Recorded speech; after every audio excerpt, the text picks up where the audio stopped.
आइए 10th class के सभी विद्यार्थी जो क्लास में बैठे हुए हैं उसको बंद कर दो। तो क्लास में उपस्थित सभी विद्यार्थी और चैनल से जुड़े हुए सभी विद्यार्थी, मैं सभी विद्यार्थियों को क्लास में भाग लेने के लिए धन्यवाद देता हूं और मैं निराला सर आप सभी विद्यार्थियों के इस बात का शुक्रगुजार हैं कि आप सभी बच्चे प्रतिदिन क्लास कर रहे हैं। तो मैं सबसे पहले सभी विद्यार्थियों को एक कहना चाहूंगा कि आप सभी विद्यार्थी मन से घर पर क्लास करते रहें, कारण कि आप एक मैट्रिक एग्जामिनी है, मैट्रिक एग्जाम देना है। एक एक दिन आपके लिए एक मंजिल की तरफ पहुंचा रहा है।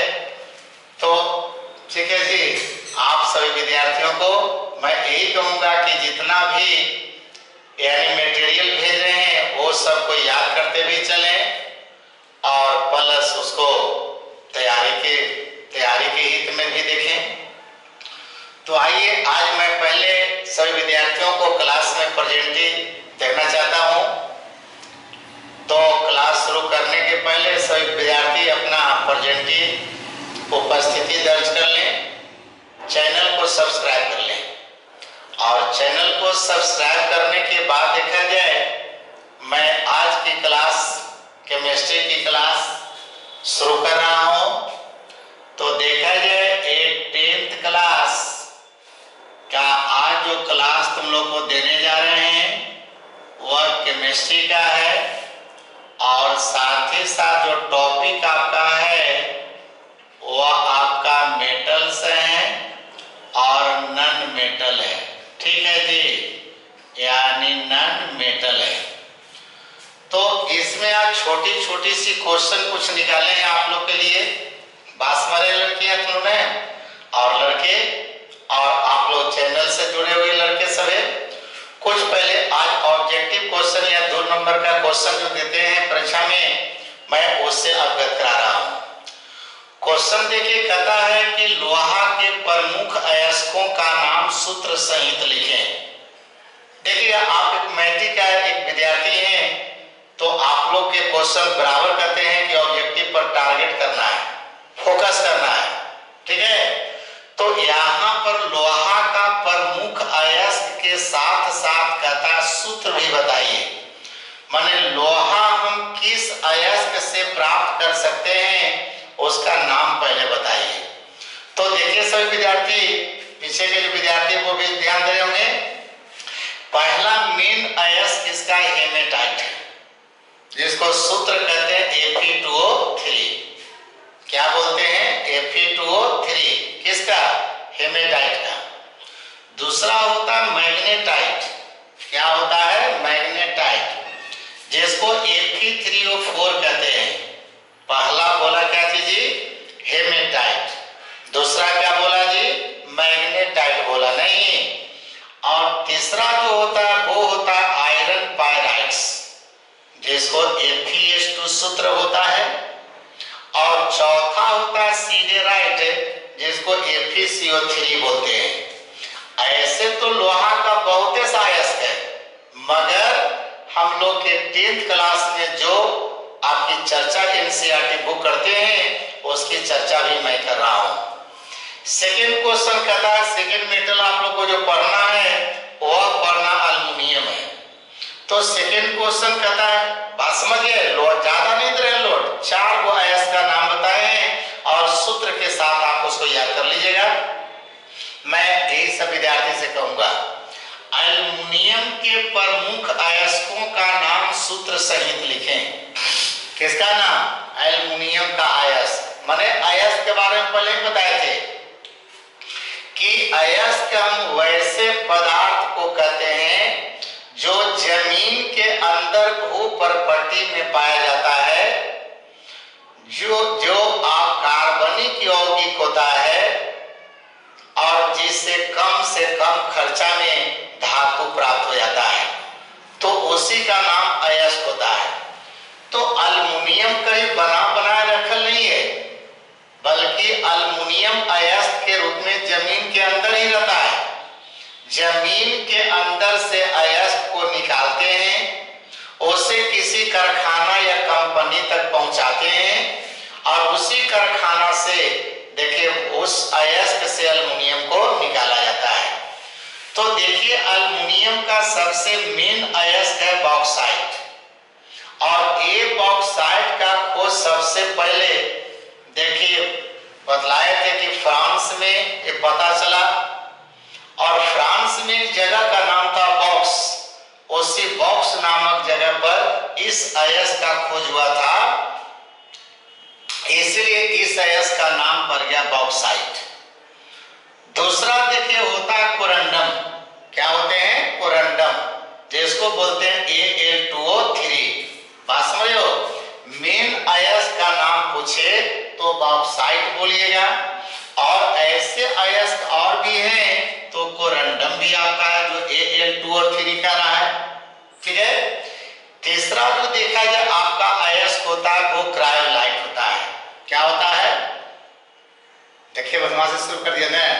तो क्रायोलाइट होता है जिसको Na3AlF6 बोलते हैं, और चौथा देखिए जीवोसाइट दिए हैं। यहाँ रवा जल का 2 अणु लिया तो यहाँ रवा जल का 1 अणु लिए हैं। सूत्र में यही थोड़ा सा फर्क है, यहाँ 2H2O है तो यहाँ पर H2O है।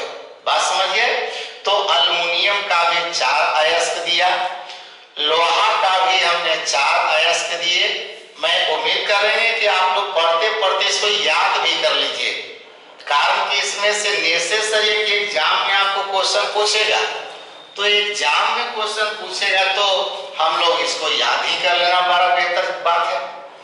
अब देखा जाए ए हो गया लोहा का अयस्क, ए हो गया अल्युमिनियम के अयस्क, और तीसरा क्वेश्चन कहता है कि तांबा के प्रमुख अयस्क का नाम सूत्र सहित लिखें। किसका जी? तांबा का। बात समझ रहे हैं सभी विद्यार्थी? तो तांबा का प्रमुख अयस्क का नाम ऐसे हमने बताने जा रहे हैं, जो कि आप लोग ये डबल जगह काम करता है। कभी कभी तुम लोग का ज्योग्राफी में एक चैप्टर होता है खनिज संपदा, तो ज्योग्राफी में चैप्टर है खनिज संपदा, उस खनिज संपदा में याद कीजिएगा, अगर यहाँ पर अयस्क का नाम हम याद करते हैं तो यहाँ पर भी हमारा ये काम कर जाएगा। अंडरस्टैंड? तो यहाँ पर देखिए तांबा का जो मेन अयस्क है वह आपका कॉपर पायराइड्स। क्या होता है? कॉपर पायराइड्स, और कॉपर पायराइड्स जिसका सूत्र है CuFeS2। दूसरा जो देखा जाए वो है आपका कॉपर ग्लास। समझ सब लड़के? ठीक है, कॉपर ग्लास। लड़कियां समझ रही ना? तो कॉपर ग्लास जो होता है जिसको बोलते हैं Cu2S। एक देखिए क्यूप्राइट है, क्यूप्राइट जिसको बोलते हैं Cu2O। बात समझिएगा? ऐसे है तो बहुत बेहतर अयस्क देखिए कि Cu2O को क्यूप्राइट, लेकिन चूंकि आपके देश में इसकी उपस्थिति का बहुत कम है, इसलिए तुम्हारे देश में ज्यादातर जो तांबा का निष्कर्षण हो रहा है वह होता है कॉपर पायराइड से। ऐसे एक और भी अयस्क है जिसको मैलेकाइट कहते हैं, एग्जाम में पूछ चुका है, इंटर के भी विद्यार्थी पूछता है, मैट्रिक को भी पूछता है मैलेकाइट। तो मैलेकाइट जो है समझिएगा, पूछ देगा कि मैलेकाइट क्या है या मैलेकाइट है, 4 ऑप्शन दे देगा, बोलेगा कि सोडियम का अयस्क, मैग्नीशियम का अयस्क, लोहा का अयस्क, तांबा का अयस्क। अब आपको चुन लेना है कि किसका अयस्क है? तांबा का अयस्क। बात समझ रहे हैं सभी लड़के ना? कोई दिक्कत नहीं? तो इस तरह से देखिए यहाँ पर अगर याद कर लेते हैं तो किसी तरह से अगर घुमा करके क्वेश्चन आपसे अगर डालता है तो उसका जवाब देने में आप सफल कर जाते हैं। बात समझ रहे हैं? या तो सूत्र पूछ दे, या अयस्क दे दे, धातु का नाम पूछे, या धातु दे देगा तो अयस्क का नाम पूछ देगा, माने उसको घुमा फिरा करके वह क्वेश्चन राइज कर सकता है। आगे जो क्वेश्चन कहता है देखिए, पहला लोहा पर सेकंड देखिए अल्युमिनियम पढ़ना था, ठीक है। अल्युमिनियम के बाद देखा जाए तांबा के बारे में पढ़ना था, और तांबा के बाद देखिए आपका जस्ता के बारे में पढ़ना है। बात समझ रहे ना? तो जस्ता ये चौथा धातु है। कौन धातु है? चौथा धातु। अब जस्ता के प्रमुख अयस्कों का नाम पूछ रहा है, तो जस्ता का मेन अयस्क जो तुम लोग को पढ़ना है अभी फिलहाल, वह 3 अयस्क का नाम पढ़ना है, जिसमें पहला जिंक ब्लेड है जिसको जेडेनएस कहते हैं, दूसरा होता है जिंकाइट जिसको जेडेनओ कहते हो, और तीसरा होता है कैलेमाइन जिसको जेडेनसीओ3 कहते हैं। बात समझ रहे हैं तुम लोग? यहाँ पे किसी विद्यार्थी को दिक्कत नहीं होना चाहिए, तो यहाँ पर दिक्कत नहीं होना चाहिए इसलिए कि यहाँ पर देखा 4 वो धातु है, और यही 4 वो धातु में से कोई न कोई अयस्क आपसे पूछते रहता है। इसलिए मैं सभी विद्यार्थी से ये आग्रह करूंगा कि ये आप कम से कम चढ़ती यानी चर्चों का 16 यानी 15 को ही नाम दिए हैं, जिसको आज याद कर लेना चाहिए, किसी विद्यार्थी को छूटे नहीं तो वही कहानी हो गया, लटक गया तो गया। देख लेना ट्रैक्टर पर लिखल, तो ट्रैक्टरवा पर का लिखा है देखा है ना कि लटक ले तो गेले बेटा। तो जहां पढ़ेंगे आप देर कर दिए, ये सब नहीं याद करते चलिएगा तो फिर आपके सिर पर पहाड़ जैसा बोझ बन जाएगा और आपसे भी तैयारी नहीं हो पाएगा। तो आइए, ये 4 वो धातु थे और चारों के अयस्क का नाम आपके सामने हम रख दिए, जिसको आज तुम लोग को याद कर लेना चाहिए। अब ऐसे चारों में से एक क्वेश्चन हम और लेके चले हैं कि हेमेटाइट से लोहा का निष्कर्षण कैसे किया जाता है। माने हेमेटाइट तो जमीन के अंदर से हम निकाल लिया, लेकिन जमीन के अंदर से निकालने के बाद जब इसको कंपनी में ले गया तो कंपनी वाला जो है इस हेमेटाइट से लोहा कैसे निकाल लेता है, इसी का कथा क्या वर्णन करें। तो समझिएगा सभी विद्यार्थी, यानी कि कोई भी अयस्क रहे, यहाँ तो मानते हैं लोहा का अयस्क हेमेटाइट की बात कर रहा है, इसमें से भी कोई बात अगर आपसे पूछता है और कहे कि इस अयस्क से धातु कैसे प्राप्त करेंगे, तो फर्स्ट फॉलो माने सबसे पहले वहां पर बताइएगा या कॉपी पे लिखेंगे कि उसको अयस्क के साथ प्राथमिक उपचार करना होगा। कौन उपचार? प्राथमिक उपचार करना होगा। मतलब क्या चीज कि अयस्क बताओ जमीन के अंदर से निकाल के लाए हो तब तो उसको सबसे पहले साफ सुथरा करोगे ना जी। अब साफ सुथरा करोगे, पानी से अच्छी तरह से धो दीजिए। धोने के बाद बताओ ये जमीन के अंदर से अयस्क निकला है तो चट्टान के रूप में, जैसे बराबर पहाड़ पर गया होगा, राजगीर गए होंगे, देखता है पत्थर के बड़े बड़े टुकड़ा होता है, उसी तरह से जमीन के अंदर में अयस्क भी होते हैं, बड़े बड़े टुकड़ा चट्टान के रूप में होता है। अब जमीन खोज करके उस अयस्क को निकाल दिया, लेकिन अब उतना बड़ा बड़ा टुकड़ा है तो बताओ उसमें जो गैंग है उस गैंग को ठीक से अलग कर पाओगे। इसलिए सबसे पहले हम क्या करते हैं कि अयस्क का बड़ा बड़ा जो टुकड़ा होता है उसको मशीन से तोड़ तोड़ करके और छोटा छोटा टुकड़ा कर लेते हैं। कैसे? जैसे देखा होगा कि घर में खाना जब कोयला से बनाया जाता है या किसी होटल पर गए हुए देखते होंगे कोयला को देखता है, चूल्हा में डालने के पहले वह कोयला को तोड़ तोड़ करके छोटा छोटा टुकड़ा करता है। अब छोटा छोटा जब टुकड़ा हो जाता है तो उस टुकड़ा से फिर देखिए आसानी से कोई काम होता है चूल्हे में डाल देते हो। उसी प्रकार से अयस्क का जो बड़ा बड़ा टुकड़ा रहता है हेमेटाइट का, उसको तोड़ करके छोटा छोटा टुकड़ा करते हैं, पानी का तेजी से फुहारा मार करके साफ सुथरा करते हैं। जब पानी का झोंका मारते हैं और जब देखता है एकदम साफ हो जाता है जब अयस्क, तो उसमें गैंग के कुछ बड़े बड़े टुकड़ा पत्थर वगैरह होता है, वह आपको अभ्रक वगैरह वो दिखाई पड़ेगा। तब वहां मजदूर लगा करके हाथों से चुन चुन करके और गैंग के बड़े बड़े टुकड़ा को आप उसको अलग कर दीजिए अयस्क से। उसके बाद क्या कीजिएगा कि तब उस अयस्क को ले चलिए, जो छोटा छोटा टुकड़ा हो गया उसको एक क्रशर मशीन होता है कंपनी में, दलित मशीन, कभी गया या जहानाबाद तरफ गया होगा तो रेलवे लाइन के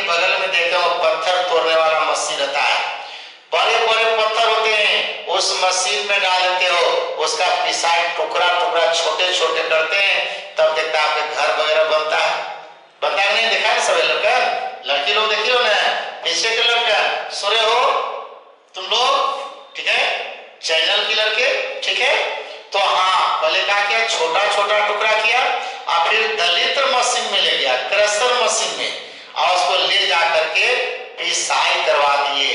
जैसे गेहूं की पिसाई करते हो, आटा में बदल दिया, मैदा में बदल दिया, उसी प्रकार से यहाँ पर अयस्क के छोटा छोटा टुकड़ा को दलित्र मशीन बोलते हैं, जिसको क्रशर कहते हैं। एक दलित्र मशीन में डाल करके उसको पीस दीजिए, पीस करके पाउडर बना लीजिए।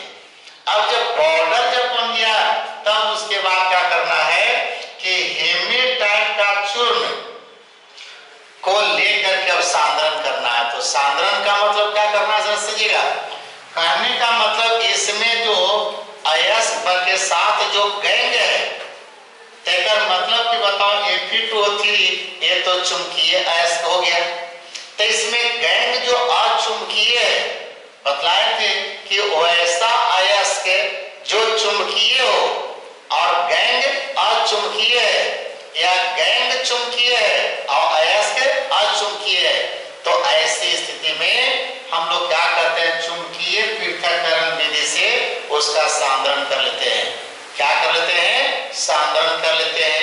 अब सांद्रण कर लिया तो गैंग क्या हो गया, अलग हो गया। अयस्कों का सांद्रण के मतलब, ठीक है, कोई दिक्कत है ना। अयस्कों के सांद्रण का मतलब होता है उस अयस्क में से गैंग को हम अलग कर दिया। तो अयस्क में से गैंग को अलग कर दिया, अब बच गया अयस्क, शुद्ध अयस्क हो गया। तो हेमेटाइट जब शुद्ध हो गया, तब बताए थे कि सांद्रण के बाद तो नियम कहता जारण या निस्तापन करना चाहिए, जारण या निस्तापन, लेकिन इसकी आवश्यकता नहीं है। ये तो खुदे जो है ये आयरन ऑक्साइड के रूप में है। जारण या निस्तापन जो सिखाए थे कि सांद्रित अयस्क का जारण या निस्तापन करते हैं, क्यों? क्योंकि उस अयस्क को धातु के ऑक्साइड में बदलना रहता है। जारण या निस्तापन का मकसद क्या बताए थे कि धातु को ऑक्साइड में बदलना हो तो जारण या निस्तापन करते हैं। लेकिन यहाँ पर हेमेटाइट Fe2O3 ये पीछे से ही देखिए ऑक्साइड रूप में पहले से है, तो ऑक्साइड के रूप में पहले ही से है, तो इसको जारण निस्तापन की जरूरत है नहीं। तो इसको डायरेक्ट हम प्रगलन अवकरण करेंगे। तो अवकरण करने के लिए क्या करोगे, तब तो भट्टी की जरूरत पड़ जाएगा। तो भट्टी में भट्टी होती है जिसका नाम होता है बात्या भट्टी। कौन भट्टी, याद कीजिएगा, यानी कि इसको बोलते हैं बात्या भट्टी। और बात्या भट्टी में क्या करते हैं कि देखिए हेमेटाइट का पाउडर हो गया चूर्ण, उसी में देखिए चूना पत्थर मिलाते हैं पाउडर बना करके, और तब देखा जाए कोक जो कोयला से तैयार होता है, तब कोक चूना पत्थर हेमेटाइट ये सब को एक साथ मिक्सिंग कर दीजिए, और मिक्सिंग करने के बाद तब बात्या भट्टी में उसको डाल दीजिए। बात समझ रहे हैं, बात्या भट्टी में डालिएगा, जिसका फिगर अगले दिन बताएंगे। तो बात्या भट्टी में जब डालते हैं तो उसके बाद जो है उसको हम लोग नीचे से गर्म करते हैं। तो बात्या भट्टी में जब गर्म करना शुरू करते हैं, बाहर से गर्म हवा एकदम तप्त हवा जब भट्टी के अंदर भेजते हैं, तब भट्टी के निचला जो पेंदी कहते हो, तो यानी भट्टी के नीचे में ही सबसे पहले रिएक्शन शुरू होता है। जैसे भट्टी के ऊपर भाग से नीचे में आता है कोक, अब कोक को मिलता है गर्म हवा, तो गर्म हवा के साथ रिएक्शन करके बना देता है carbon dioxide. Carbon dioxide, carbon dioxide जब बन गया और ऊपर से देखिए आ रहा है कार्बन कोक, तो ये कार्बन डाइऑक्साइड कोक से पुनः रिएक्शन कर लिया और रिएक्शन करने के बाद बना दिया कार्बन मोनोऑक्साइड। तो कार्बन मोनोऑक्साइड बन गया, उसके बाद ऊपर से आ रहा था हेमेटाइट, इस हेमेटाइट के साथ कार्बन मोनोऑक्साइड रिएक्शन कर गया। अब भट्टी के भीतर रिएक्शन के बाद देखिए बना दिया FeCO2, मतलब यहाँ पर देखिए भट्ठी में लोहा बनना शुरू हो गया। इसी लोहा को हम लोग ढलवा लोहा कहते हैं और कार्बन डाइऑक्साइड यहां से निकल गया। तो ये भट्ठी के तल्ली की बात करते पेंदी। अब देखिए भट्ठी के मध्य भाग में क्या होता है, कौन रिएक्शन, इसके बारे में हम फिर अगले दिन पूरा रिएक्शन देंगे, फिगर देंगे। मैंने आज से इंटेस्टेड क्लास अगले दिन का होगा जिसमें फिगर के साथ सारी बातों को समझाएंगे। आज हम केमिस्ट्री की क्लास को यहीं पर लास्ट करते हैं, लेकिन लास्ट करने से पहले सब विद्यार्थी को बता दें कि कल आप लोग को छुट्टी रहेगा, मैंने कल यूट्यूब का क्लास नहीं जाएगा, इसलिए परेशान आप लोग नहीं होंगे।